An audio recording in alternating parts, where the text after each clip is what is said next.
From the top floor of a glass-wrapped penthouse, Kyson Carrington watched it fall like clockwork, as if the weather had been programmed to match his mood. Down below, the city buzzed. Engineers, baristas, coders, cyclists, all colliding in the rhythm of real life. He hadn't felt part of that rhythm in years. Kyson's reflection hovered faintly in the window. 42. CEO of Carintech. Billionaire. Alone. He turned away and crossed the room, barefoot on polished concrete, passing the rows of smart home prototypes lining the walls. There were voice-controlled lights, energy-saving hubs, emotion-sensing climate panels. The future, people called it. His future, they said. But for all the technology he'd created to make homes smarter, his own was still silent. "Kyson," came a voice from behind. "You've got 5 minutes before the briefing with Zurich." Elizabeth Huang stood at the edge of the room, tablet in hand. Crisp navy suit, always composed. She was the only person who didn't try to impress him anymore, and he respected her for that. "Push it," Kyson said flatly. She raised an eyebrow. He exhaled. 3 minutes. Elizabeth didn't move. Lawrence Mendoza's office called again. He's confirmed the dinner next Friday. Kyson glanced back at the rain. Fine. He's expecting you to bring someone. He turned fully now. Bring someone? His words were, a partner, someone personal, someone who tells me who I'm doing business with. Kyson let out a dry laugh. He's investing in Carintech, not my love life. Elizabeth didn't flinch. He invests in people, you know that. And after what happened with Denari Robotics, he's twice as cautious. Silence filled the space between them, dense and uncomfortable. Kyson walked to the counter, poured himself a glass of still water. His hand trembled just enough for him to notice. "I don't have a partner, Elizabeth." "I'm aware." He looked up sharply. She met his gaze. "You need this deal," she continued, her voice steady. "Mendoza could open access to South American markets and ease pressure from the board, but he won't do it unless he sees a version of you that isn't locked behind glass." Kyson said nothing. "You've built an empire," she added quietly, "but you've locked yourself out of it." The silence stretched again, heavier now. Kyson sipped his water, placed the glass down, and finally nodded. "Fine," he said. "Find someone." Elizabeth blinked. "You're serious? Let's hire a girlfriend." There it was. Just like that, as if buying trust was as transactional as the tech he'd built. Across the city, a small bell chimed over the door of Dockside Cafe, tucked between a florist and a used bookstore on Alki Avenue. The smell of cinnamon and burnt espresso filled the air. Behind the counter, Courtney Moreno wiped her hands on her apron, smiling at a regular who ordered the same decaf every Tuesday. Her ponytail had started to fall. Her sneakers were damp. But her voice, still bright. "You're one of the few brave ones who come out in this weather," she said, sliding a muffin across the counter. "It's just water," the customer replied with a shrug. If only that were true. Courtney turned to refill the sugar jars, humming softly to herself. The radio crackled with local news. Somewhere in the back, the dishwasher wheezed like an old man with secrets. She checked the time. Her shift ended in 20 minutes. Then it was off to pick up Rita from her coding club, stop by the pharmacy for their dad's prescriptions, and hopefully squeeze in a few pages of writing before sleep pulled her under again. Same rhythm, different day. "You Moreno?" a voice asked from the side. She turned. A woman in her 40s stood at the counter. Professional, unsmiling, out of place. "Yeah, that's me." "Elizabeth Huang," the woman said, extending a card. "COO at Carintech." Courtney blinked. "Okay." "We were referred to you. I'm here with a proposition. Confidential, of course." Courtney hesitated. "Look, If this is about a promotion thing or some kind of survey, it's not. Mr. Carrington is seeking a social companion. For one night, a formal dinner, high stakes, high compensation. Courtney's smile faltered. Wait, are you serious? Elizabeth nodded. Courtney looked around as if someone might jump out and yell, "Gotcha." You want me to pretend to be someone's date? Not someone. Kyson Carrington. She didn't need Google to know that name. The man on the covers. The man who lived like a ghost in a penthouse of machines. Courtney leaned on the counter. You sure you've got the right person? I serve eggs. I don't do formal. Elizabeth's voice softened. It's not about polish. It's about presence. You were recommended because of how you carry yourself, how you speak to people. Courtney felt the weight of those words, and the even heavier one that followed. Money. I assume this pays well? If you enjoyed this video, comment 1 to let me know. If not, comment 2. Your thoughts matter to me either way. Enough to ease a few burdens, Elizabeth said carefully. Courtney's mind flashed with images. Rita's tuition notice, her father's mounting bills, the old heater in their apartment that coughed more than it warmed. She took the card. When do I meet him? Back in the penthouse, Kyson paced. The floor-to-ceiling windows had gone dark with night, reflecting his silhouette as a man who had everything, except someone who might soften his edges. He wasn't used to waiting, but he was waiting now. When the elevator chimed, his pulse ticked up for the first time in weeks. Elizabeth stepped out first, then motioned behind her. Courtney emerged in her cafe uniform, still damp from the rain. She met Kyson's gaze directly. No hesitation. No pretense. You're the guy who builds houses that think for you, she said. He nodded slowly. And you're the woman who serves coffee that wakes people up. A pause. Then, unexpectedly, they both smiled. It was the first real moment in a room full of smart technology. And Kyson felt something unfamiliar bloom in the silence that followed. Curiosity. The elevator hummed softly as it descended from Kyson's penthouse. Inside, Courtney leaned against the back wall, arms crossed, her thoughts a scattered mess. She couldn't decide if the whole thing had been surreal or just plain weird. 10 minutes earlier, she'd shaken hands with one of the richest men in Seattle. Now she was wondering what kind of person hires someone to fake intimacy, and what kind of person agrees. She looked down at the Carintech business card in her hand. Elizabeth had told her they'd be in touch. You'll hear from me by noon tomorrow. Don't say yes until then. Just think. Courtney already knew what she would say, but thinking about it felt safer. Across the city, Kyson stood at the window, unmoving, a glass of mineral water untouched beside him. Elizabeth remained silent, watching him as if trying to gauge the precise moment to speak. She's not like anyone you've ever worked with, she said. I'm not hiring her to work for Carintech, he muttered. Elizabeth raised a brow. Number, you're hiring her to be seen with you. Kyson turned, slow. I'm hiring her to get Mendoza to say yes. And to get Mendoza to say yes, you'll need to show more than an impressive resume. You'll need to look like someone people trust. Someone who can build something real. Not just code. He didn't reply. He didn't have to.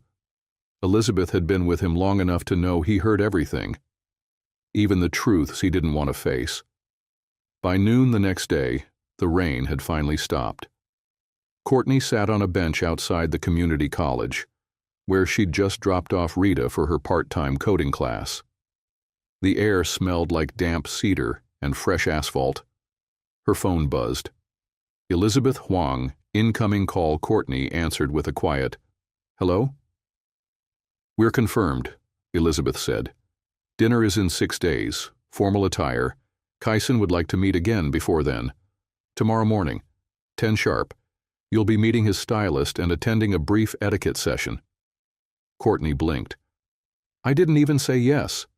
You didn't have to, Elizabeth replied. You took the card, you showed up, and you didn't run. A pause. Courtney laughed softly, more nervous than amused. Okay, I'm in. Good, Elizabeth said. We'll see you tomorrow. Courtney hung up, slipped the phone into her pocket, and stared across the street. A man was helping his daughter out of a minivan, lifting her onto the sidewalk with a tenderness that tightened something in her chest. She hadn't known softness like that in a long time. At precisely 10 o'clock, Courtney stepped into the Carintech lobby. Polished stone floors, minimalist furniture, every corner humming with quiet power. People in tailored suits moved with quiet urgency, but no one looked up from their tablets. Except the receptionist, who greeted her by name. Ms. Moreno, Mr. Carrington is expecting you. She was led to a private suite, where sunlight poured in through floor-to-ceiling windows. Waiting by the window, again, was Kyson, this time in a soft charcoal sweater, not the blazer and button-down from before. He looked less CEO, more human. Good morning, he said, turning to her. Courtney offered a tight smile. I feel like I'm walking into a movie I didn't audition for. Kyson didn't laugh, but something in his eyes flickered. Welcome to the cast, then. A beat. She looked around. So, how does this work? Before Kyson could answer, the door opened. A woman swept in, all flowing black and thin-rimmed glasses. Chloe Monroe, she announced, holding out a hand. Wardrobe consultant. Let's see what we're working with. Courtney blinked. We're starting now? No time like the present, Chloe said with a smirk. Kyson moved to the side, silently watching as Courtney was measured, turned, draped, and directed. Chloe pulled dresses from garment bags like they were relics from some secret vault. This one's too flashy. That one's too conservative. This, she held up a sleek navy number, says mystery, confidence, and class. All at once. Courtney glanced at Kyson. Do I need to impress you or Mendoza? Kyson looked at her for a long moment. Both. Something unspoken passed between them. A challenge, a hint of intrigue. And for the first time since this strange arrangement had begun, Courtney felt the shift. Not just a job, not just a night. Something unpredictable. Later that afternoon, they sat in the Carintech rooftop garden. The city stretched beneath them, cranes and ferries and mountains wrapped in mist. Courtney sipped sparkling water and tried not to feel out of place. Why me? She asked suddenly. Kyson looked up. You could have found someone with a portfolio, someone trained to play a part. He leaned forward, resting his elbows on his knees. I didn't want someone who knew the script. I wanted someone who could improvise. She smiled at that, but it faded just as fast. You know this is ridiculous, right? The idea of convincing someone I belong in your world? Who says you don't? Come on, Kyson. You build cities in the cloud. I can't even afford my own apartment. You manage more than most people I know. That takes more than money. Courtney went quiet. The wind picked up slightly, brushing her hair across her cheek. She pushed it back, glanced over at him. Has anyone ever told you you're hard to read? Every day, Kyson said softly. They looked at each other then, really looked. And in that pause, the air held more than sound. It held possibility. That evening, Courtney returned home to the smell of burnt rice and lemon cleaner. Rita was at the kitchen table, her laptop open, earbuds in. Their dad slept on the recliner, a blanket tucked under his chin. Courtney dropped her bag and walked into the kitchen. How was it? Rita asked without looking up. Unreal, Courtney replied, grabbing a fork and picking at a leftover slice of quiche. Rita pulled one earbud out. Is he weird? Very. Hot? Courtney laughed, shaking her head. Don't ask questions you already know the answer to. Rita grinned. So, what now? I wear a fancy dress, fake a relationship, and try not to embarrass myself. Rita's smile faded a bit. You're really doing it? Courtney hesitated. Yeah, I think I am. Rita nodded, then leaned in. Don't let them change you. You're enough. Courtney blinked. That simple sentence hit harder than any others had all day. And she didn't say a word in return, just reached out and gently squeezed her sister's hand. A storm was coming, not from the sky this time, but from whatever this strange, beautiful arrangement was about to become. The sound of heels clicking against Karen Tech's marble floors echoed in Courtney's ears as she followed Elizabeth through the sleek corridors. Everything about the place felt cold but calculated. Glass walls, silver accents, quiet professionalism. No clutter, no noise, nothing out of place, except her. She tugged at the sleeve of her borrowed blazer, swallowing the knot rising in her throat. Elizabeth walked ahead without a word, tablet in hand, a woman clearly used to walking through boardrooms where emotions didn't belong. Courtney wasn't sure how she ended up in this world, but she was already deep inside it. They turned a corner and arrived at a private conference suite overlooking Elliott Bay. Inside, Kyson was seated at the far end of a long table, his laptop open but idle. He glanced up as they entered, then stood. You're early, he said, voice even. Habit, Courtney replied, offering a tight smile. I like to know what I'm walking into. Elizabeth nodded approvingly. Good. This isn't just about showing up. Lawrence Mendoza doesn't miss a thing. Kyson closed his laptop slowly, like he was shifting focus from a machine back to the real world. We'll start with context. Elizabeth tapped her tablet, projecting a sleek digital presentation on the wall. Courtney blinked.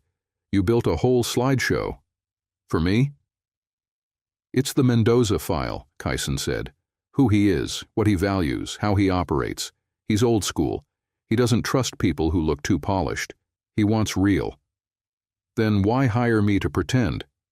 Kyson didn't flinch. Because pretending is easier to believe, when the emotions aren't fake. Courtney stared at him.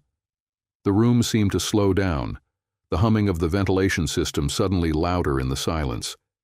She didn't know how to answer that, so she didn't. Elizabeth stepped forward. You'll need to know his wife's name, Carmen. Sharp, intuitive, protective. She'll test you in subtle ways. Be ready. I thought this was a dinner, not a security clearance. It's both, Kyson said quietly. For people like Mendoza, business is personal. If he doesn't believe we're real, the deal's off. And that affects more than just me.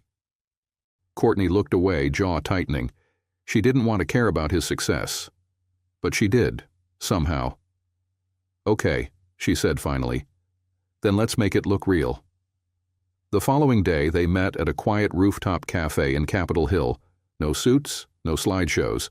Just Courtney, a wool coat over her thrifted sweater, and Kyson in a navy trench and jeans that somehow still looked expensive. Seattle's skyline stretched around them, softened by clouds and the low hum of the city below. I hate this part, Kyson said, stirring his tea without touching it. What part? Courtney asked. The part where I have to be interesting. She laughed, shaking her head. Try being interesting on minimum wage. That's a real challenge. He looked up at her, and for the first time something behind his eyes cracked open. A flicker of curiosity. You used to write, didn't you? He asked. How would you know that? Elizabeth screens everyone, thoroughly. Courtney rolled her eyes. Of course she does. So why'd you stop? She hesitated. The truth was sharp and hard to say. Life got loud, she said finally. Too many jobs. Not enough quiet. Stories stopped coming. He nodded slowly, as if he understood. But she doubted he really could. How could someone who lived above the clouds know what it felt like to be buried under bills? Still, he didn't look away. "I used to write too," Kyson said after a moment. Courtney blinked. "No way." "Code," he clarified. "But I used to think of it like writing. Building something from nothing. Something that spoke back." There it was again. That strange thread between them. Two people from opposite sides of the glass, seeing each other in ways no one else had tried to. Courtney set her mug down. "What happened to your quiet?" "I traded it for success," he replied. "Didn't know the cost until it was gone." The wind swept in then, lifting strands of her hair across her face. She tucked them behind her ear, heart thudding louder than she expected. The air felt thick with something unspoken. Kyson leaned forward slightly. "I don't think you're here by accident," he said softly. Courtney's breath caught. Before she could reply, his phone buzzed. He looked at the screen. "Mendoza wants to push the dinner up, 2 days from now." 2 days? She echoed. "Which means we're out of time to fake comfort." Her pulse picked up. "Then what do we do?" "We make it real enough to pass." And then he did something that caught her completely off guard. He reached across the table and gently took her hand. Not for show. Not for practice. It just happened. His fingers were warm, steady, unafraid. And suddenly, the quiet she thought she'd lost for good came rushing back in a single heartbeat. That night, Courtney stood in the tiny kitchen of their apartment, staring at the dress hanging on the closet door. Deep navy, simple neckline, soft shimmer when the light hit it just right. Rita walked up behind her, chewing the end of a pen. "Is that the dress?" Courtney nodded. "Wow, you're gonna look like someone from a movie." "I don't know if I'll feel like one." "You will," Rita said. "He'll see you." Courtney turned to face her. "It's not real, Ritz. I'm just playing a role." "Yeah," Rita said, setting the pen down. "But sometimes you gotta play a role before you believe you can be it." Courtney's throat tightened. And in the quiet of that little apartment, she suddenly felt the weight of what this dinner would mean. It wasn't just about pretending anymore. It was about becoming. Becoming someone who could sit across from billionaires without shrinking. Someone who could look Kyson Carrington in the eyes and know she belonged. Even if just for one night. Especially for one night. The boutique was quiet. Too quiet for how loud Courtney's nerves were. A stylist hovered nearby, holding up a second gown with delicate beading that shimmered faintly under soft lighting. Chloe Monroe stood off to the side, arms crossed, analyzing Courtney like a sculptor staring down marble. Kyson sat in the corner chair, phone down, eyes lifted, watching her. And for reasons Courtney couldn't quite explain, that made her hands sweat more than anything. "Try the first one again," Chloe said, tapping her chin. "The neckline on this one's too formal. Too removed. You're not a senator's wife." Courtney raised an eyebrow. "Good to know." She slipped behind the velvet curtain again, tugging at the zipper of the midnight blue gown. It fit like it had been made for her. Clean lines, a low back, subtle fabric that hugged just right, not screaming for attention but impossible to ignore. Still, her stomach twisted. She pulled back the curtain. Kyson stood before Chloe could say a word. He didn't speak, just looked at her. Like the room had fallen quiet inside his chest. Courtney stepped forward, voice low. "Does it work?" Kyson blinked. "More than works?" If you enjoyed this video, comment 1 to let me know. If not, comment 2. Your thoughts matter to me either way. Chloe smiled, pleased. That's the one. But Courtney didn't look at Chloe. She looked at Kyson, who hadn't taken his eyes off her. There was a pause, small, suspended. Then he cleared his throat and turned slightly. You'll want shoes that don't outshine it. Let's go with the soft silver heels from earlier. Courtney felt her cheeks flush and retreated back behind the curtain. Inside the changing room, her breath came fast. Too fast. She wasn't falling. That wasn't what this was, but the lines were starting to blur. The final prep was at Kyson's penthouse, the morning of the dinner. The city was pale with fog. Courtney sat at the vanity while the makeup artist worked in quiet concentration, dabbing highlighter to her cheekbones and curling strands of her hair into soft waves. A stylist prepped her heels. The dress hung in the next room like a secret waiting to be revealed. Kyson walked in, his tie still undone. He paused when he saw her. "You look—" He stopped himself. "Not finished yet?" She turned slightly, a glint of amusement in her eyes. "Is that your way of complimenting me?" His mouth curved. "I don't compliment halfway." She tilted her head. "So then say it." He hesitated. "I was going to say you look like trouble." That wasn't what she expected. And yet, it made something flutter unexpectedly low in her stomach. Kyson glanced toward the window, voice lower now. "You're going to be the most unforgettable thing in that room tonight. Just be yourself. No scripts." Courtney swallowed. "And if being myself isn't good enough for them?" He met her gaze. Then they weren't worth impressing. She held his stare. And for the first time she wondered if this whole arrangement, this careful, choreographed dance, was unraveling in ways neither of them had prepared for. By evening, the car rolled through the streets of downtown Seattle, the city glittering under soft rain and traffic lights. Courtney sat beside Kyson in the back seat, her hands folded in her lap, her pulse impossibly loud in her ears. Her dress shimmered like water. Her nerves did too. "Have you ever done this before?" she asked. "Pretended?" he asked without looking at her. "Yes." "With someone?" He paused. "Not like this." She nodded slowly. "So, what happens if I mess this up?" "You won't." "But what if I do?" Kyson turned to her then, quiet but certain. "Then I'll take the hit." She blinked. That answer wasn't rehearsed. It wasn't calculated. It felt honest. The car pulled up to the entrance of the rooftop venue. Gold accents, warm lighting. A valet opened Courtney's door.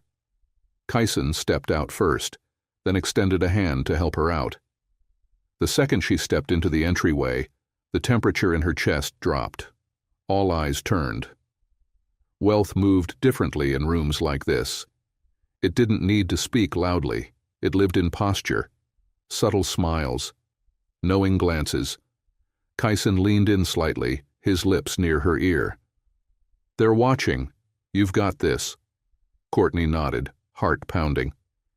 Inside, the hostess led them to a private room where Lawrence and Carmen Mendoza were already seated. Lawrence stood, his smile wide, his handshake firm. "Kyson, finally. Good to put a voice to the face." "Likewise," Kyson replied. "Lawrence, this is Courtney Moreno." Courtney extended her hand, her voice calm despite the thudding in her chest. "It's a pleasure to meet you." Carmen stood next, graceful in a navy pantsuit, her eyes sharp behind wire-rimmed glasses. She took Courtney's hand with a smile that didn't quite reach her eyes. "I've heard much about Carentech," she said, settling back into her chair. "But very little about your charming companion." Courtney smiled, easing into her seat beside Kyson. "That's probably because I prefer books to boardrooms." Lawrence chuckled. Carmen didn't. And just like that, the test began. Dinner was plated, conversations winding between polite business and subtle personal cues. Lawrence leaned back mid-course, wineglass in hand. "So, Courtney, how did the two of you meet?" Courtney glanced at Kyson, their pre-agreed story flickering in her mind. But instead of reciting it, she looked back at Lawrence. "I was pouring coffee at a diner. He ordered green tea, didn't touch it. Kyson smirked slightly. And? Lawrence prompted, curious. He asked if I'd ever been to an investor dinner, she said, pausing. I told him no. He asked if I'd fake it for an evening. I told him yes, because rent was due. Silence stretched across the table. Kyson straightened slightly, but Courtney didn't flinch. Lawrence laughed first, then shook his head, impressed. Now that's honesty. Carmen still didn't smile. Later, as dessert was cleared and the city lights twinkled outside the glass, Carmen leaned forward. You seem grounded, Courtney. I try to be, but you're not from this world. Courtney looked her in the eye. Number, but neither is he. Carmen blinked, and for a moment something shifted. Later, as they exited the venue and stepped into the elevator alone, Kyson exhaled. You were incredible. Courtney leaned back against the wall, heart still pounding. I said more than I should have. No, he said, eyes on her. You said everything right. They stood in silence as the elevator climbed. Then, in the quiet, Courtney asked, What now? Kyson didn't answer. He didn't have to, because in the echo of her question, neither of them knew where the script ended, and where something real had already begun.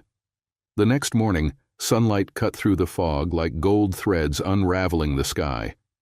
From Kyson's penthouse, the city looked peaceful, distant, like a photo behind museum glass. He stood barefoot in the kitchen, sleeves rolled, stirring oat milk into black coffee he had no intention of drinking. The night replayed in his head like a highlight reel. The flash of candlelight on Courtney's cheek, her voice, steady, clear, saying exactly what she shouldn't have and somehow making it work. The look Carmen gave her, the pause, the shift. He didn't expect her to speak like that. He didn't expect her to hold a room the way she did. He definitely didn't expect to feel whatever this feeling was. The strange tightening in his chest when she'd looked him in the eye and told Mendoza the truth. He took a slow breath. He'd hired her to play a part. So why did it feel like she was the only one in the room who wasn't acting? Across town, Courtney leaned over the bathroom sink, splashing cold water on her face. Her dress was draped over the chair in the corner, its shimmer dulled by soft morning light. She hadn't slept much, not because she was nervous or stressed, because she couldn't stop thinking about what almost happened in the elevator. That silence, that charged, humming, breathless silence. It felt like a spark with nowhere to land. She hadn't meant to be so blunt with Carmen, but something about this whole arrangement, this whole man, pushed her off script. Maybe because she didn't want to pretend anymore. Not with him. She reached for a towel, then paused when she saw her phone buzzing on the counter. Kyson Carrington, incoming call. She stared at it for a second, then answered. Morning, she said, trying to sound casual. Busy? He asked. Depends. You need coffee and honesty, or just one of the two? There was a pause, then the sound of a small, reluctant laugh. Both. Meet me at the Cypress, half an hour. She hesitated. Okay, but I'm not wearing heels. Noted. The line clicked dead, and Courtney stood there, towel in hand, heart suddenly a little faster than before. The Cypress was one of those spots tucked into a corner of Queen Anne that looked ordinary from the outside, but held a kind of quiet luxury once you stepped through the door. White oak floors, plants trailing from the ceiling, the smell of espresso and cardamom in the air. Courtney spotted Kyson immediately. He was seated by the window, coffee already in front of him, sleeves pushed back, phone face down. When she approached, he stood without thinking. A reflex. You clean up surprisingly fast, he said, his voice low but warm. I don't mess around when caffeine's involved. He smiled, nodding toward the chair across from him. Thanks for coming.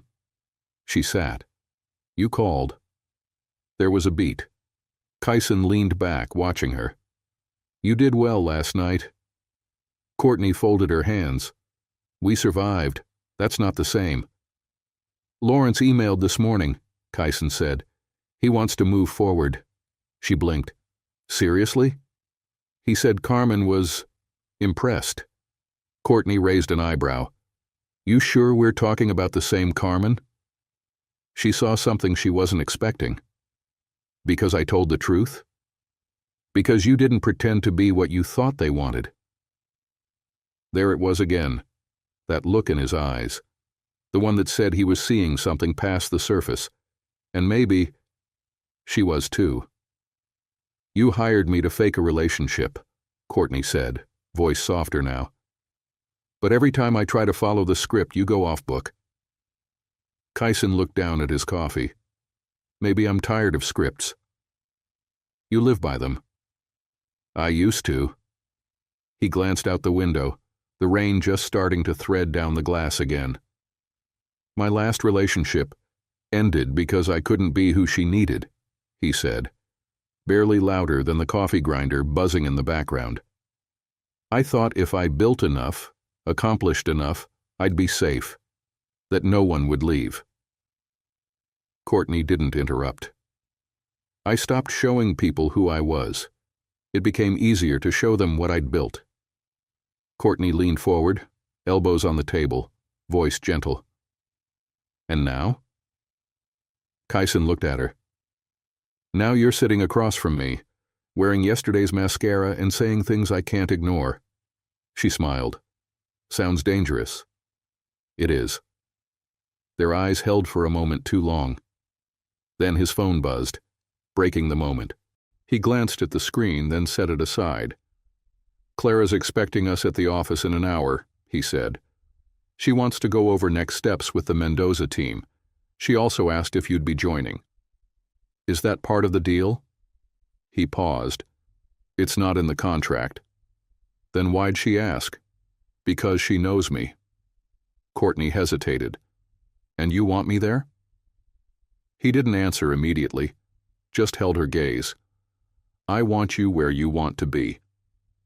And that, simple, quiet, unarmored, was somehow more vulnerable than anything he'd said so far. Courtney picked up her mug, took a slow sip, and let that sit between them. I'll come, she said, but not as your fake date. He nodded slowly. Fair. I want to be clear about something, though, she added. If this turns into some kind of slow-motion emotional car crash, I'm not cleaning it up. Kyson cracked a rare grin. Deal. They sat in silence for another beat, the city soft and gray outside. Then Courtney reached into her bag, pulled out a worn paperback, and slid it across the table. Kyson looked at it, brows raised. What's this? Something to read, she said. You said you used to write code like stories. Maybe it's time you read a few that aren't made of algorithms. He picked it up. The spine was cracked, the corners curled, but the title was clear, The Things We Leave Behind. Kyson turned it over in his hands, then looked at her. You believe in timing? He asked. Not always, she said, but I believe in paying attention when something real shows up. And in that cafe, filled with strangers and rain and quiet music, something had changed. Not loud, not dramatic, but undeniably, absolutely real. The Carentech boardroom was colder than Courtney expected. Not temperature-wise, just energy. Polished surfaces, matte black furniture, and digital displays scrolling data she barely understood. Around the massive table sat a handful of executives, each one immaculately dressed, faces unreadable. A room built for strategy, not connection. She stood near the window, watching ships move through Puget Sound. Just breathing. She didn't belong here. Not really. Don't second guess. Kyson's voice came from behind her, low and measured. You have more presence than anyone in this room. Courtney turned slightly, catching his reflection beside hers in the glass. I'm just a guest, she said quietly. Not to me. And before she could respond, Elizabeth entered with a tablet tucked against her side. They're ready. Courtney followed Kyson to the table, her heels soft against the carpet. Elizabeth gave her a slight nod, a signal of support. The others barely acknowledged her, all except one man at the far end. He was older, mid-60s maybe, with silver hair and a smooth voice that would have sounded charming if it weren't laced with something colder. "Is this her?" he asked. "The woman from the dinner?" Kyson's jaw tightened just a fraction. "Courtney Moreno. She's here by invitation." The man smiled without warmth. "Of course." Courtney offered a polite nod, forcing a calm expression. Her instinct was to retreat, but instead, she sat beside Kyson and let her silence speak for itself. The meeting started. Talk of market expansion, Mendoza's capital, international partnerships.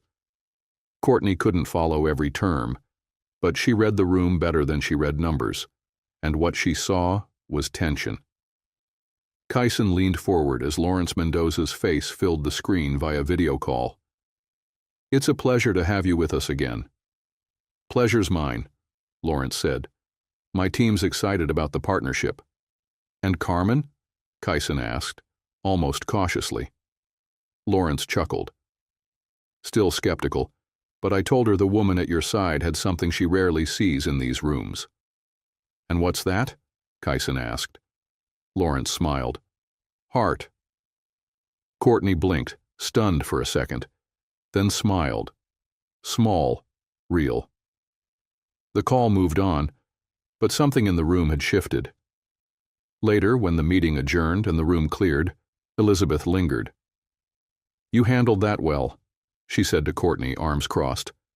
"That board member, Nolan Trask, he doesn't trust outsiders, or insiders for that matter." Courtney shrugged. "He didn't scare me." "He wasn't trying to, he was testing you." Kyson glanced at Elizabeth. She passed. Elizabeth hesitated, then nodded. "Just be aware. There are people in this world who will smile to your face and count the seconds until you trip." Courtney tilted her head. "That sounds exhausting." "It is," Elizabeth replied, "which is why most people don't last." The warning hung between them, not threatening, just honest. And Courtney didn't brush it off. She absorbed it, like everything else she didn't ask for, but needed to survive. Later that afternoon, they found themselves walking through the Seattle Public Library, Kyson's idea. "I haven't been here since college," he said, his voice echoing softly against the glass and steel architecture. "Used to come when I couldn't think straight." Courtney looked up at the spiral stacks above them. "You know, you're full of surprises." "Is that a compliment?" "It's complicated." They wandered through aisles until they found the fiction section. Courtney's fingers brushed spines like they were piano keys, stopping at a copy of The Bell Jar. "Depressing choice," Kyson murmured. "I like books that don't lie to me," she said. He watched her. "You think I've been lying to you?" Courtney turned to face him, book still in hand. "Number. But I think you're used to hiding. Behind logic, behind results, behind success." He stepped closer, slow. "And you?" "I hide in plain sight." "Not anymore." The way he said it, quiet, unflinching, left no room to dodge. Courtney looked down, then back up, something vulnerable flashing through her. "This isn't just a job anymore, is it?" "No," he said. There was no hesitation. And that was the scariest answer of all. That night, Courtney walked into her apartment to find Rita sitting on the floor with index cards spread across the living room like a storm had hit them. "What's this?" Courtney asked. "Pitch practice," Rita said. "I'm submitting a proposal for a student tech grant. They're offering full tuition for girls in STEM." Courtney crouched beside her. "You're applying?" Rita smiled nervously. "Why not? I've got you as my role model, and Kyson gave me those coding resources. Courtney's heart pulled in two directions: pride and a rising weight.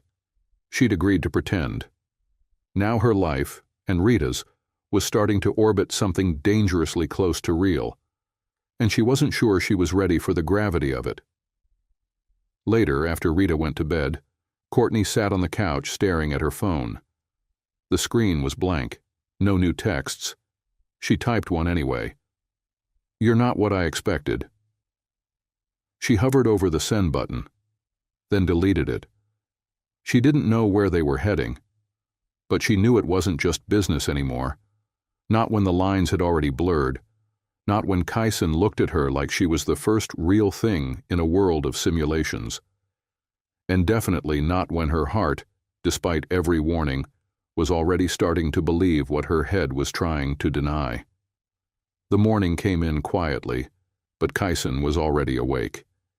He stood at his kitchen counter, a mug of black tea steaming between his hands, watching the clouds roll low over Elliott Bay. The city was still stretching into itself, ferries pulling into docks, lights flicking on floor by floor. Another day, another set of expectations. But something in him had shifted. Courtney had done that. Not through charm or calculation, not through pretending to be someone she wasn't. She simply showed up, real, honest, and unwilling to play by the rules people like him had written for rooms like his. And he couldn't stop thinking about her. Her voice in the boardroom, her stillness in the library, her eyes, unafraid, even when everything around her told her to shrink. He picked up his phone and typed, "Coffee, 30 minutes. The diner this time. Your world, my treat." He hit send before he could second-guess it. Courtney blinked when she read the message. It wasn't the coffee that caught her off guard. It was the location. He was coming to her world. No penthouse, no glass-wrapped lobbies, just 4 worn bar stools, laminated menus, and a jukebox that only played Springsteen. She tossed her hair up into a ponytail, touched up her lipstick, and stared at herself in the mirror. Not perfect, not polished, just her. And for the first time in a long time, she was okay with that. Kyson was already seated when she arrived, back to the window, fingers curled around a chipped mug like it was something sacred. She slid into the booth across from him, pulling off her coat. "You sure you're ready for this level of caffeine and grease?" "I've had worse," he said. "Board meetings are more dangerous than hash browns." She laughed. "Then you're in for a treat. Mary's cooking today. Her omelets might change your life." They ordered, talked, not about deals or deadlines, just small things. Books, songs, old teachers, quiet places. It wasn't smooth. There were pauses, gaps where silence lived. But not uncomfortable, just real. Halfway through her second coffee, Courtney leaned back, eyes on him. "You know, you keep surprising me." "How so?" "You show up here like it's nothing. But I know this isn't your normal." Kyson glanced around at the crowded tables, the clatter of plates, the smell of maple syrup in the air. "It's not," he said, "but it feels better than the places that are." She tilted her head. "Why?" He hesitated. Then, "Because you're here." The words weren't rehearsed. They weren't coded in charm or defense. They just landed. Software. Director. She looked at him steady. "Kyson, if you're not careful, this might start feeling real." He didn't blink. "It already does." Their eyes locked. The clatter of the diner faded into the background.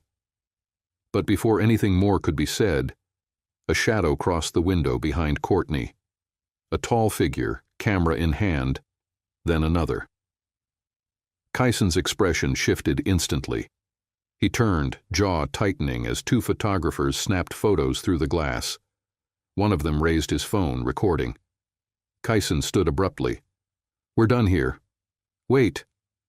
Courtney turned to look but was quickly blocked by Kyson's back as he reached for his wallet and tossed cash on the table. She stood too. "Kyson, it's just a couple of guys." "They'll spin it." They'll find your last name, your sister, your dad. They don't care what's real. She blinked at him, stunned by the shift in his tone. This wasn't the man who sat with her over coffee just seconds ago. This was the Kyson Carrington the world saw, controlled, strategic, unbending. She grabbed her coat and followed him out, the photographers stepping back as they exited. One shouted, "Is this the mystery woman, Kyson? Are you two official?" Kyson didn't answer. He just opened the car door for her, and she climbed in, pulse racing. The ride back to her apartment was silent. She stared out the window. He stared ahead. When they arrived, she turned to him. "You can't do that." "Do what?" "Shield me. Block it all out. Pretend like I don't get a say." "I'm trying to protect you, Courtney." "Number, you're trying to control everything, including how I react." His hands tightened on the steering wheel. "You don't understand how fast this can spiral." "Then explain it to me," she said, voice rising just enough to tremble. "Don't shut down, don't go silent.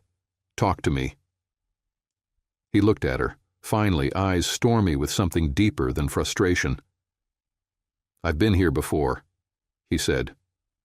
"When someone I loved got dragged into my life. And it didn't end well. So yeah, I panic when I see cameras pointed at you." Courtney stared at him, breath catching. "You loved someone before," she said quietly. He nodded once. "She left?" "She was chased out." Courtney leaned back slowly.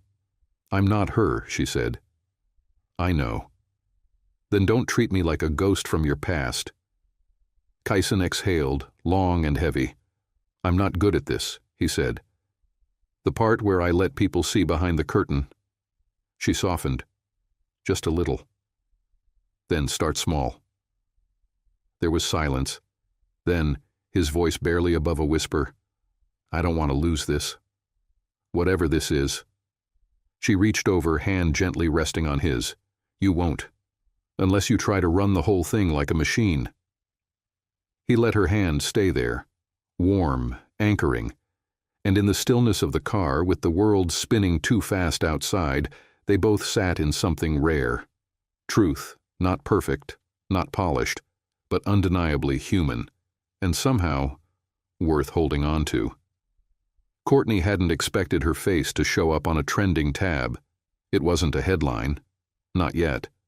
But there it was, circulating on a handful of tech gossip sites by mid-morning. Carrington's mystery diner date. Who is she?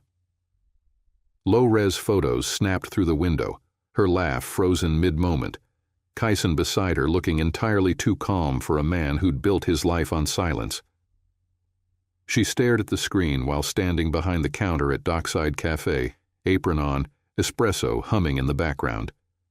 Dale leaned over her shoulder, eyes widening. "Whoa, you really are the girl from the tabloid teaser. You've officially leveled up." Courtney groaned, locking her phone and slipping it into her apron. "Can we not make it a thing?" "It's already a thing," Dale said, grabbing a mug off the rack. "But for what it's worth, you look kind of radiant, like you belong in his orbit." "I don't belong in anyone's orbit," she said. "I'm just trying to keep my feet on the ground." Dale tilted his head. "You sure about that? Because he keeps pulling you higher." She didn't answer, mostly because he wasn't wrong. That night she walked home slowly, the wind soft but cool against her skin. The world felt heavier, louder. She wasn't invisible anymore, not to the cameras, not to the questions, and not to Kyson. When she reached the apartment, she stepped inside and froze. Kyson was sitting on the couch, hands clasped, suit jacket folded neatly beside him. Rita sat across from him at the kitchen table, laptop open, chattering away about an app she was building to help teens manage homework and anxiety schedules. "And it syncs across devices," Rita explained.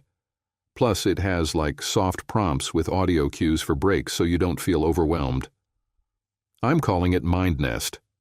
Kyson nodded, genuinely intrigued. And the UX design? I'm still learning, but I found this open source layout I've been tweaking. Courtney stepped fully into the room, closing the door behind her.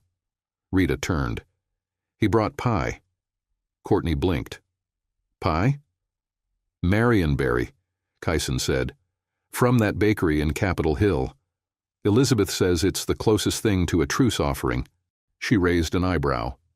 Are we fighting? I wasn't sure, he replied, voice soft.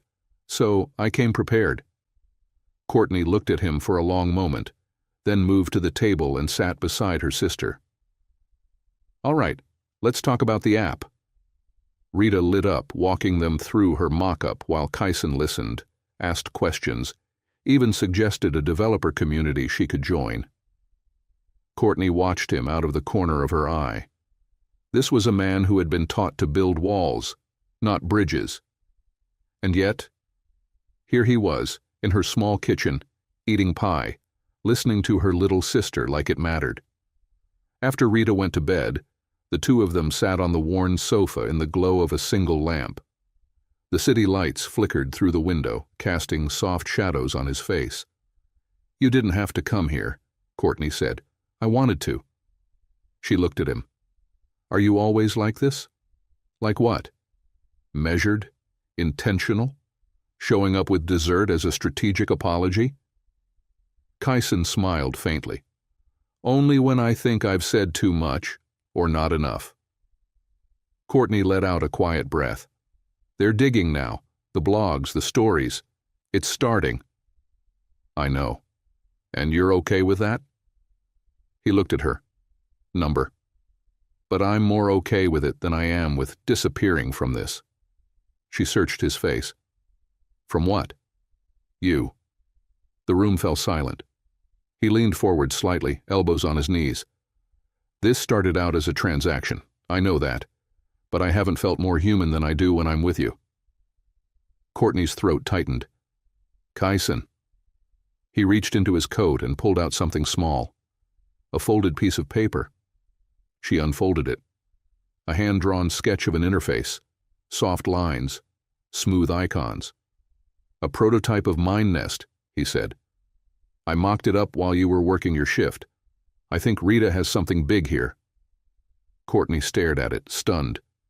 You made this? He nodded. Not because I had to, but because I wanted to be part of something that mattered to both of you. The edges of her heart frayed. It wasn't grand, it wasn't dramatic, but it was real. And that scared her more than anything. She looked at him, really looked. Kyson, what are we doing? He didn't answer right away. I don't know, he said honestly, but I know it's not pretend anymore. She nodded, eyes glossy. Then stood, walked to the kitchen, and pulled 2 forks from the drawer. Let's start with pie, she said softly, and figure the rest out later. He followed her, and for that night, in a too small apartment with too many dreams packed inside it, they let the questions wait. Because some answers were already written in the way they looked at each other, and some truths didn't need headlines. The sun filtered through the blinds in slow, sleepy stripes, warming Courtney's face before she opened her eyes. The apartment was quiet. Too quiet. No clanging pots from Rita. No humming from her dad's old TV. Just silence. She sat up on the couch, still in her clothes from the night before, a half-eaten slice of Marionberry pie sitting on the coffee table next to 2 empty forks and a folded piece of paper. Kyson's sketch. He had left some time after midnight, quietly. No dramatic goodbye. Just a soft, whispered good night, and that look, like he didn't want to leave, but was afraid to stay longer. Courtney picked up the sketch again, her fingers tracing the shape of the icons he'd drawn for Rita's app. It was small, thoughtful, but it meant something bigger. He wasn't just showing up in her world anymore. He was building inside it. Her phone buzzed beside her. Elizabeth Huang, incoming call. She swiped to answer, stretching as she did. Morning. Courtney. I need to ask you something, and I need your honest answer. Courtney's brows furrowed. Okay. What's going on? There's a rumor moving fast. A blog, tech-focused but trashy, is prepping a story. They're claiming you're being paid to stay with Kyson. Courtney's stomach dropped. They somehow got a whisper of the initial arrangement. Elizabeth continued, voice clipped. They don't have proof, but they're running with it. They'll spin it like Kyson bought your presence. Courtney stood up slowly, heart beginning to pound. Who told them? We don't know, but someone's talking. And they're not just after Kyson's image.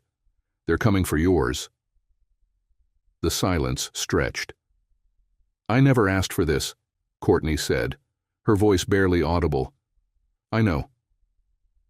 I was just trying to help him, help Rita, keep my head above water. Elizabeth's tone softened. And you've done more than anyone expected. But this world, Courtney, it watches.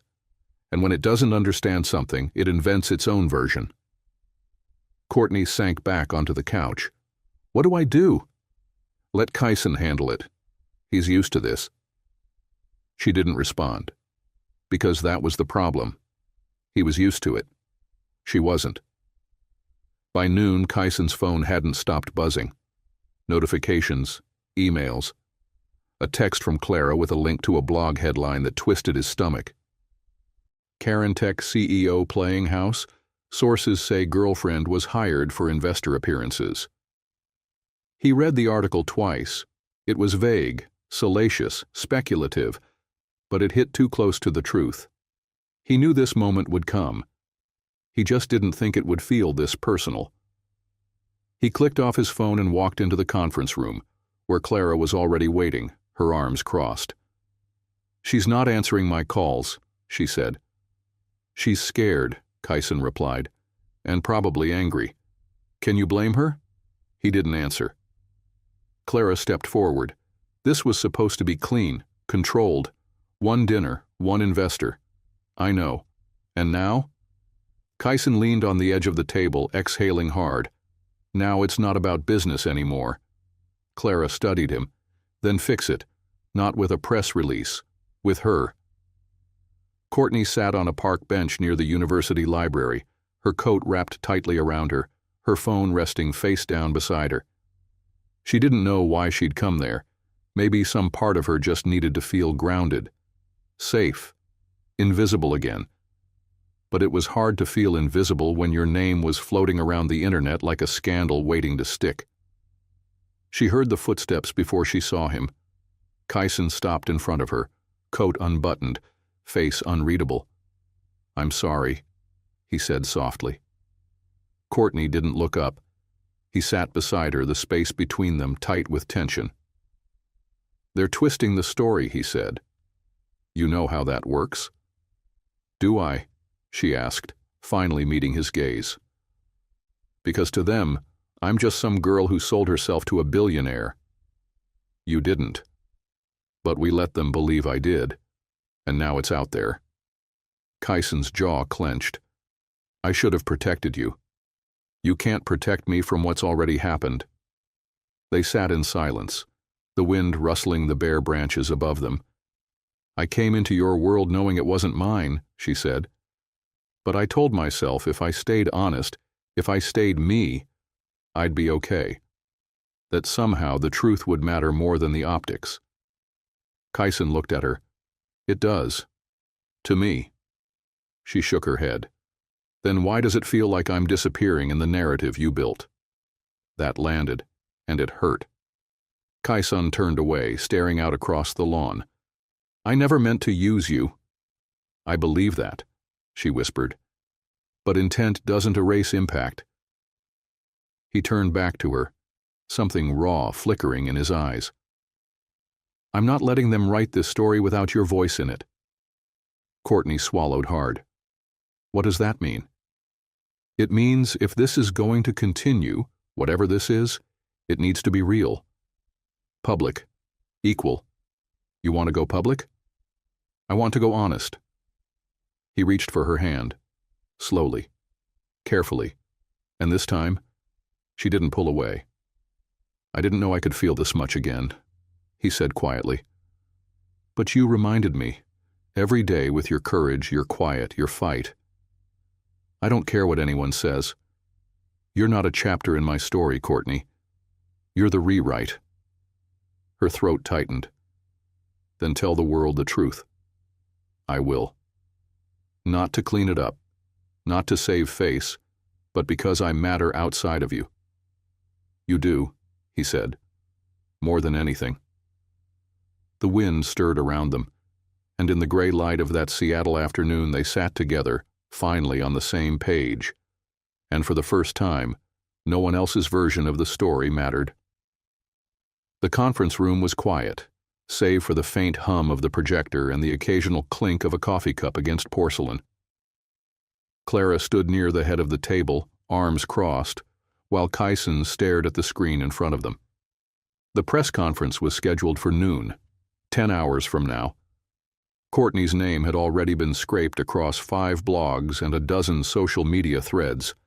Some defended her. Others speculated, twisted, assumed. But the story, the one Kyson had tried so hard to control, was now out in the wild, shapeless and echoing. Clara cleared her throat. "This isn't just a PR issue anymore." Kyson looked up. "I know. It's personal." He nodded once. "She's not a headline, Kyson. Don't let them treat her like one." He didn't respond. He didn't have to.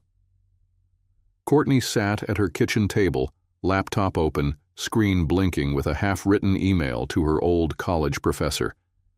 She hadn't spoken to him in years, but part of her thought, maybe he'd help her pitch that story she'd always buried. Maybe now was the time. But her thoughts kept drifting. Back to the park. To Kyson's voice when he said she mattered more than anything. Back to the truth of it. How the fake lines had all blurred into something too honest to hide from anymore. She looked up as Rita padded into the room, hoodie half-zipped, hair a tangled mess of sleep. "Did you see the feed?" Rita asked, rubbing her eyes. "What feed?" "Carentech's press site. They've scheduled a live stream, noon today." Courtney's breath hitched. "And guess what the title is?" Rita grinned. "The Truth from Us." United States, not Kyson, United States. The press conference was held in one of Carentech's internal lounges. Nothing extravagant, just minimalist wood panels, soft lighting, and a row of chairs facing a clean backdrop. There were no flashes, no stage show, just a single camera and Kyson standing in front of it, hands folded, eyes steady. Courtney watched from behind the lens, heart racing. He cleared his throat and began. "My name is Kyson Carrington, and if you're watching this, you already know there's a story floating around about me, about a woman I care very deeply for." Courtney froze. "I've spent years building systems, products, companies. I've optimized everything in my life to reduce risk, eliminate chaos. But what I never prepared for was the one thing that couldn't be coded. Connection." He paused. "Courtney Moreno entered my world unexpectedly. At first, yes, it was an arrangement, professional, temporary. But it didn't stay that way. Because you can't fake honesty, you can't script kindness, and you can't buy love, not the kind that shows up, listens, and stays even when everything around it tries to pull it apart." A quiet breath from behind the camera. "I invited her into this life," he continued, "and the cost of that shouldn't be her dignity. So here's the truth. She wasn't part of a campaign. She was never meant to be a move. She became something real. To me. And I won't let the noise distort that." He looked into the lens like he was looking at her. And maybe he was. "Courtney, if you're watching this, I know I can't control the world, but I can choose the truth I stand by, and it's you." The video ended, and for a moment, no one in the room moved. Then Elizabeth looked over her shoulder. "It's live now." Courtney felt everything, panic, disbelief, awe, crashing into each other in her chest. but louder than all of it was the ache of how honest it had been. Kyson didn't try to fix her image. He defended it, and more than that, he chose her, not as a headline, as a human being. Later that afternoon, she walked into Carentech without a badge, without a press handler, without anyone stopping her. She found him in the rooftop garden, exactly where she knew he'd be. He was facing the skyline, hands in his coat pockets, shoulders tight with something too heavy for words. When he heard her steps, he turned slowly, and when he saw her, everything in his face softened. "You could have warned me," she said, voice trembling as she walked closer. "I didn't want to make it your responsibility," he said quietly. "But you made me the truth." "You are." Courtney stood in front of him now, close enough to feel the weight of what hadn't been said yet. "You let them see me," she whispered. "Not just because you had to, but because you wanted to." He nodded. She took a shaky breath. "You scared me." "I scared myself." There was a pause. Then, her voice barely above the wind. "I don't want to be something you rescue, Kyson. I want to stand beside you, not behind." His eyes didn't flinch. "Then stand with me." And just like that, she stepped forward and took his hand. Not for appearances, not to prove a point, but because he was the first person who had ever asked her to be seen, and meant it. The city moved on beneath them. But up on that rooftop, something had stilled. Two people who had started with a script, standing unscripted in the middle of their truth, choosing each other anyway. The gala invitation had arrived 3 weeks earlier, long before headlines, long before feelings became confessions, back when everything was still clean lines and rehearsed smiles. Kyson had RSVP'd out of obligation. Courtney had forgotten it existed. Now it sat in the center of his desk, thick cream cardstock with black ink that read, "The Mendoza Foundation Annual Winter Gala. Formal attire required." Kyson stood by the window in his office, gazing out at the gray, glassy skyline. He hadn't mentioned it to Courtney yet. He wasn't sure how to. The world had already seen enough of her. They'd taken her name, her photo, her story, and twisted it. And she'd let them, with dignity. But inviting her to that gala would be like walking her into the eye of a storm. Elizabeth entered without knocking. "You need to make a decision." "She's already been through enough," Kyson said. Elizabeth raised an eyebrow. "So what? You're going to protect her by hiding her now?" He turned. "This isn't hiding, it's caution. It's fear. And I get it, Kyson, I do. But she didn't ask for silence. She asked to stand next to you." Kyson looked down. He didn't respond. Elizabeth walked closer, her voice lowering. "This is the kind of moment that changes things, not just in business, in life. You either take her with you proudly, or you let doubt do what your past already tried to." She left the room without another word, and for once he didn't overthink it. He picked up the phone. Courtney stood in front of the mirror, the dress draped over her like starlight. Silver, sleek, understated, but unforgettable. She hadn't worn anything this delicate since ever. Rita watched from the edge of the bed, chewing a thumbnail. "You look like you just stepped off a movie set." Courtney gave her a look. "I'm scared out of my mind." "That's because it matters." Courtney turned, hands fidgeting with the clasp of her bracelet. "It's not the dress, or the people. It's what they'll think. About us. About me." Rita got up and crossed the room. "Let them think what they want. You're not the story they're writing." Courtney blinked. That's what Kyson had said. "You're the rewrite." She took a deep breath, grabbed her clutch, and headed to the door. Kyson was waiting in the car outside, wearing a black suit that made him look carved from midnight. He stepped out when he saw her, his eyes scanning her like a slow breath. "You okay?" he asked. "No," she said honestly. He offered his hand. Then let's not do this alone. She took it, and in that small moment, something in her steadied. The Mendoza Foundation Gala was held at the Glass House Pavilion, a towering atrium strung with lights that shimmered like constellations above the elite of Seattle. Inside, music played softly, champagne flowed, conversations curled into laughter like smoke. As they entered, all heads turned.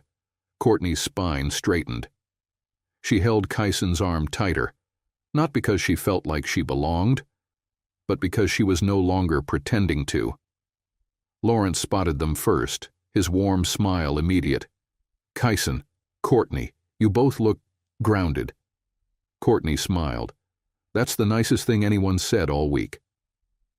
From across the room, Carmen approached. The last time they'd spoken, Carmen had smiled like she knew a secret. This time her expression was unreadable. I wasn't sure you'd come, Carmen said, voice smooth as glass. Courtney lifted her chin. Neither was I. Carmen's gaze flicked over her dress, her eyes sharp but not unkind. Then slowly, she smiled. Good. The people worth watching always make a late entrance. Courtney laughed softly, her tension easing. You're holding your own, Carmen added quietly, even with a spotlight that was never yours to ask for. I'm not holding anything, Courtney replied. I'm just refusing to let go. For a moment, Carmen simply looked at her. Then she leaned in. He's never looked lighter. Courtney turned. Kyson was speaking with investors, laughing, genuinely. Not the rehearsed smile, not the businessman's nod, but the version of him she'd seen on the rooftop. She blinked back something sharp behind her eyes. Carmen squeezed her hand gently, then walked away. The string quartet shifted to a softer melody. Kyson appeared beside her, offering his hand. Dance with me? In front of them? In front of everyone. She let him lead her to the center of the floor. The world blurred. Her breath synced with his. Her hands found his shoulder. His hand found the small of her back. And for a few minutes, there was no audience, just two people who'd walked through fire together, and finally found something unshakable. Halfway through the song, he leaned in. I was scared to bring you tonight. I know. But when you walked in, everything else stopped mattering. She smiled, eyes stinging. That's the thing about storms, she whispered. They pass, and what stays is what matters. Kyson's hand gently squeezed hers, and for the first time since this all began, she wasn't bracing for the fall. She was dancing through it, with him. The Monday after the gala came in quiet, like the world knew something had shifted but hadn't caught up yet.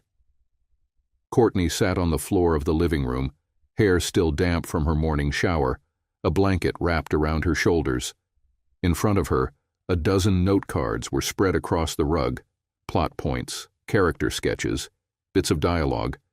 Her old story, the one she'd buried, was finally coming back to life. Only this time, it wasn't about a girl trying to fit into someone else's world. It was about one who found the courage to create her own. She glanced at her phone, screen still black, then reached for the folded prototype Kyson had left weeks ago, the sketch of Rita's app. The paper had started to crease at the edges. She'd kept it on her nightstand like a note from someone who knew how to see the parts of her no one else ever paused to notice. The door buzzed. Courtney stood slowly, still barefoot, and opened it. Kyson was there, holding 2 coffees and a small paper bag. I bring gifts, he said. Is one of them silence and Wi-Fi that actually works? Better. Bagels and a working demo. Her brow lifted. Of MindNest? Beta version. Rita's code. My interface. I stayed up last night running final tests. Courtney stepped aside, letting him in. You know, this stopped being a casual thing a long time ago. He set the coffees down, pulled his laptop from the bag. I don't do casual. No kidding, she muttered, smiling despite herself. As he opened the laptop and powered up the screen, Courtney sat beside him, knees brushing his. She watched as the app loaded. Soft color palette, gentle prompts, a simple layout. Breathing exercises, break reminders, encouragement cards you could write to yourself. Her throat tightened. "You did this in one night?" "You gave me the vision," he said, "and Rita gave me the soul of it. She's going to freak out. She should. It's good." Courtney looked at him, eyes searching. "Why are you doing this? Really?" Kyson hesitated. Because for the first time in a long time, building something means something again. Not because of revenue projections or investor pitches, but because it came from you, from her, from your world. She blinked, absorbing that. Then, "You're going to spoil us." "Let me," he said simply. They sat in silence for a moment, the only sound the soft hum of the laptop fan. Then Courtney asked, almost too quietly, "Do you ever think about what happens after all this?" Kyson tilted his head. "After what?" "After the dust settles, after the headlines fade, when we're not fighting to prove anything anymore. What does this look like then?" Kyson didn't answer right away. Instead, he reached into his jacket pocket and pulled out a small card. Plain white. No logo, just text, printed cleanly across the center. Courtney took it, reading aloud.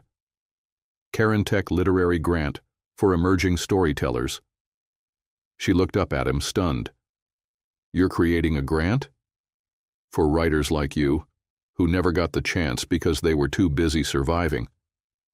Her voice caught. "Kyson." He looked at her, calm, unwavering.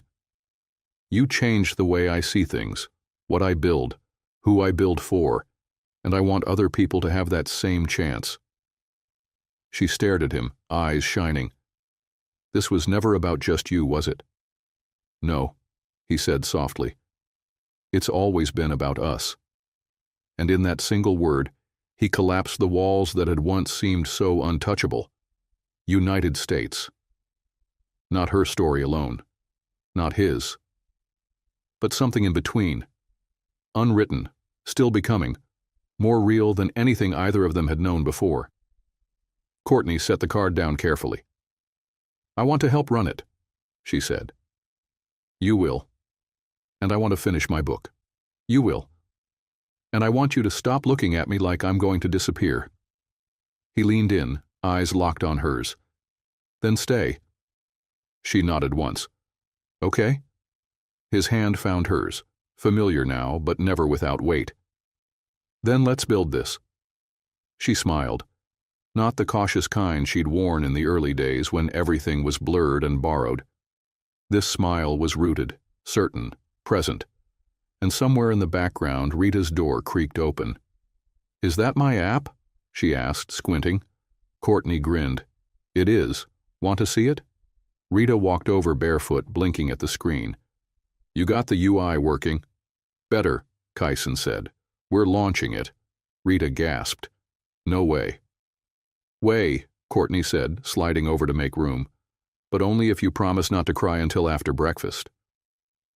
Rita sat down with a thud. Too late. The three of them huddled around the screen, laughter rising like steam in the small apartment. Not perfect, not polished, just full of purpose. And in that moment, there were no cameras, no headlines, no expectations. Just three people writing a future none of them had planned for. But all of them finally chose. The applause didn't start big. Just a few hands at first, scattered, hesitant. Then more, then stronger. Courtney stood on stage, blinking under soft amber lighting, her hands wrapped around the edges of the podium like it was the only solid thing holding her together. She had just finished reading an excerpt from her upcoming novel. Not Kyson's words, not anyone else's. Heron. The event was intimate. Carintech's new initiative launch, a quiet evening meant to highlight the first round of recipients for the literary grant Kyson had created. A blend of developers, authors, artists, and students filled the room, seated in rows of warm-toned chairs beneath an art installation of open books hanging midair. Kyson watched from the front row, a glass of sparkling cider untouched in his hand.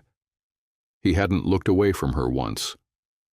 As Courtney stepped down from the platform, a wave of breath she didn't know she'd been holding finally released. Elizabeth met her with a brief but proud nod. "You held the room.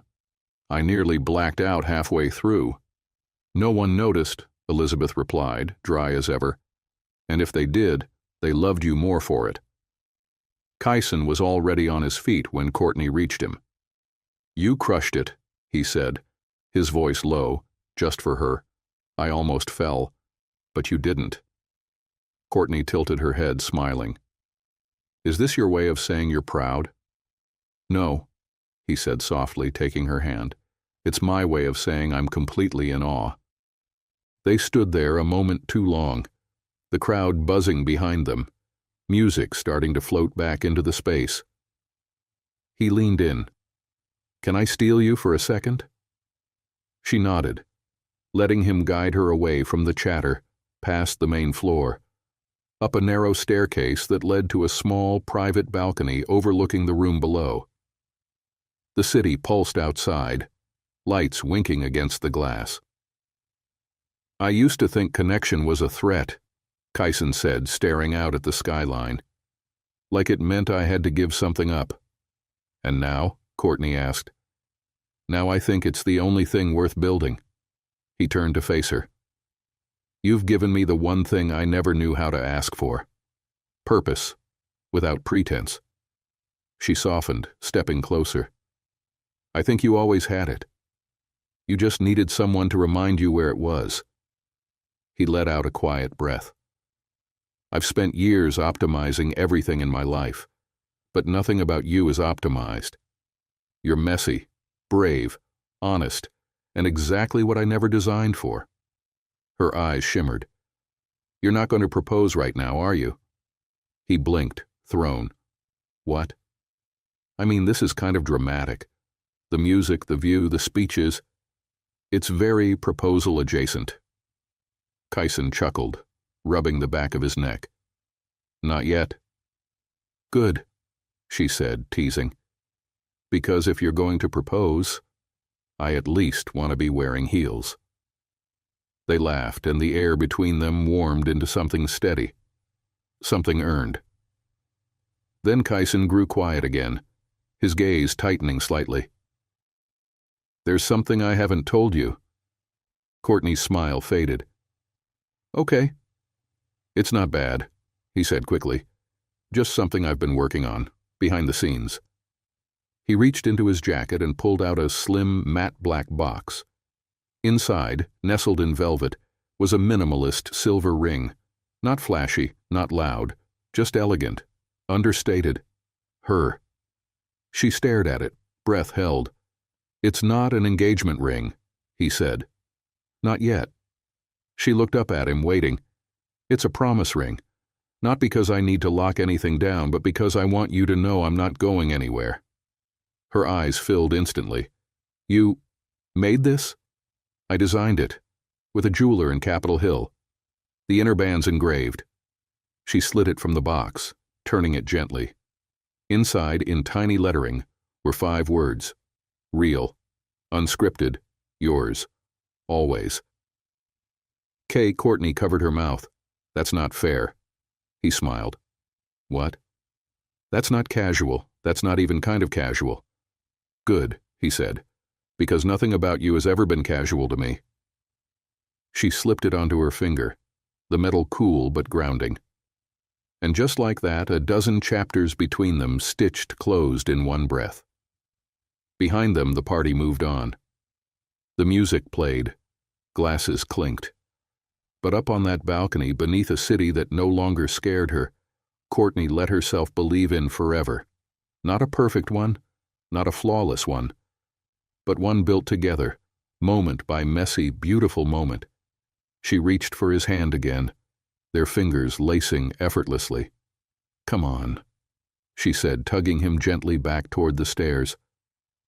Let's go back down before Elizabeth thinks we eloped in the coat closet. He laughed. Tempting. Down, Carrington, she warned with a grin.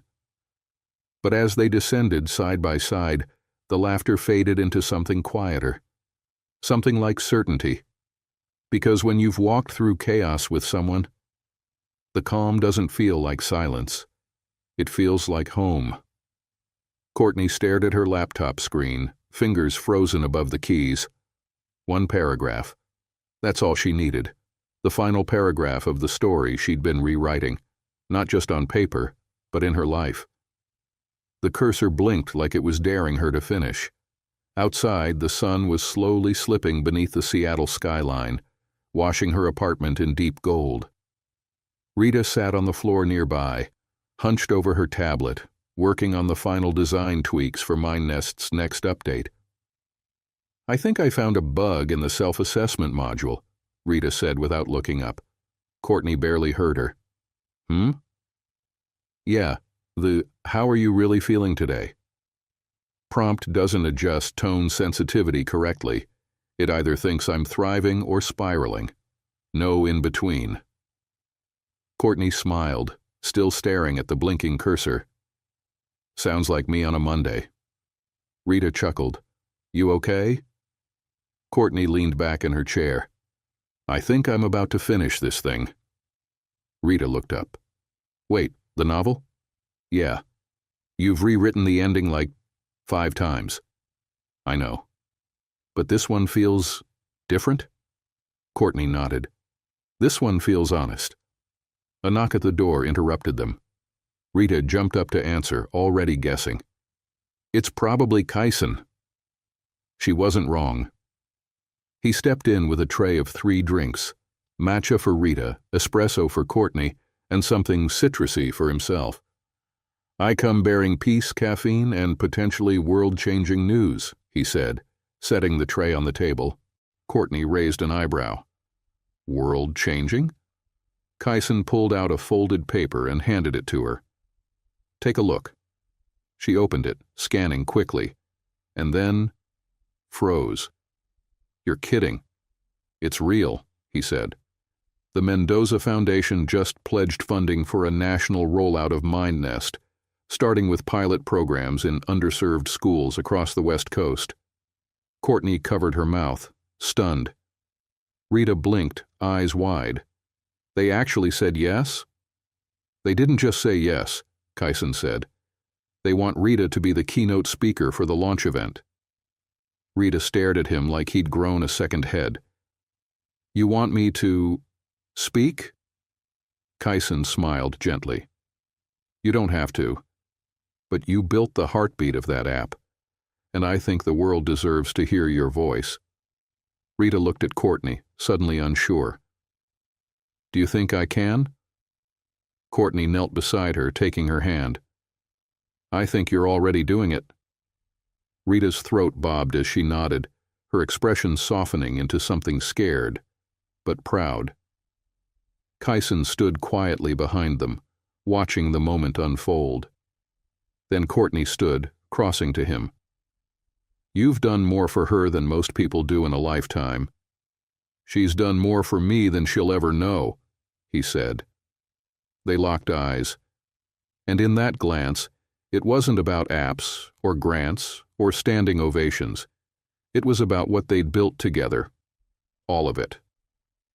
Later that night, Courtney and Kyson walked the long stretch of Alki Beach, wind sweeping softly off the water, streetlights glowing faintly in the distance.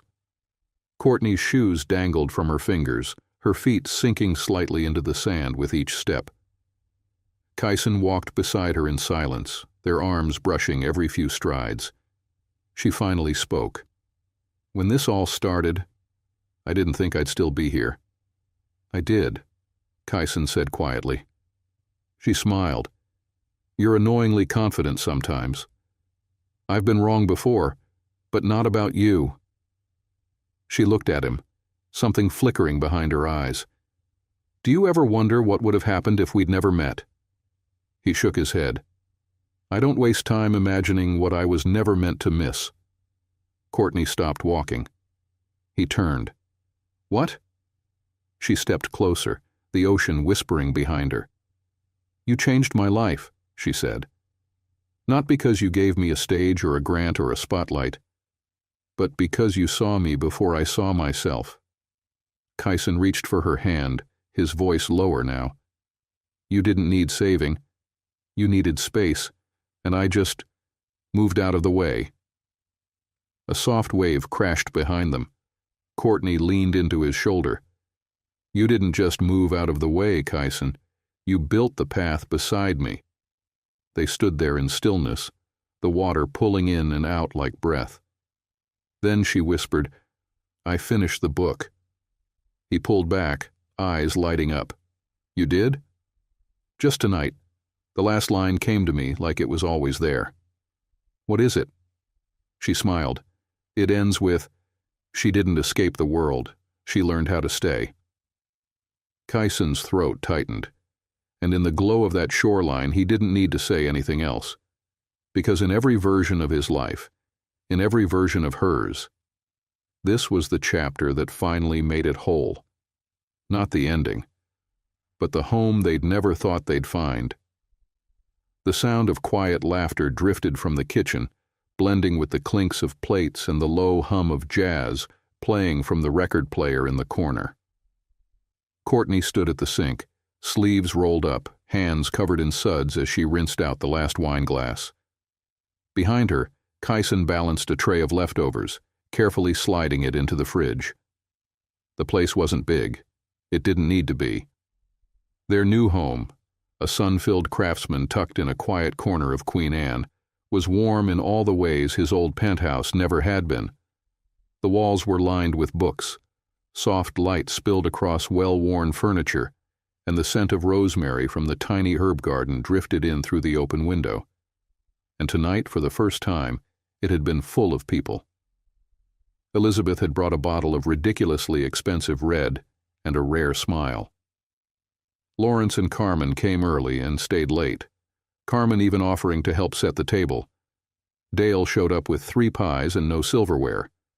And Rita, glowing with a kind of confidence that made Courtney's chest swell with pride, had spoken like a CEO during dessert when everyone asked about MindNest's expansion into 3 new school districts. Courtney dried her hands on a dish towel and turned toward Kyson, who was leaning against the counter now, watching her with the kind of look that made time feel slower. You're staring, she said, smirking. You look happy. I am.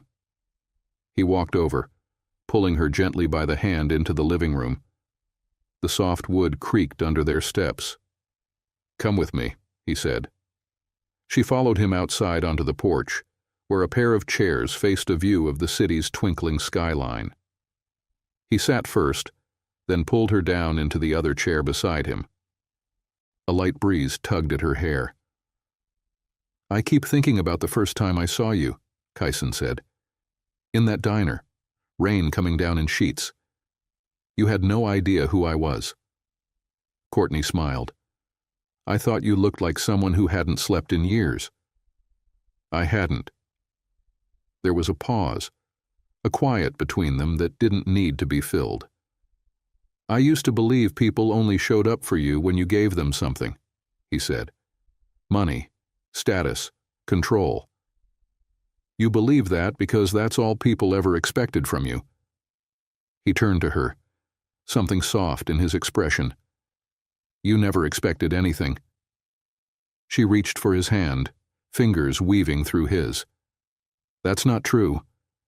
I expected you to break my heart. His grip tightened slightly. And did I? She met his eyes. Number you did something scarier. You stayed. The wind moved through the trees in a hush. I want to tell you something, Kyson said after a long beat. And I don't want it to sound like some dramatic speech or staged moment. I just want it to land honestly. Courtney nodded. I've had everything, lost everything, built it again. And through all of that, I never once imagined that love could look like this. He glanced around, The small house, the sound of Rita's music faintly playing upstairs, the empty plate stacked on the dining room table. Quiet, ordinary, rooted. She leaned against his shoulder.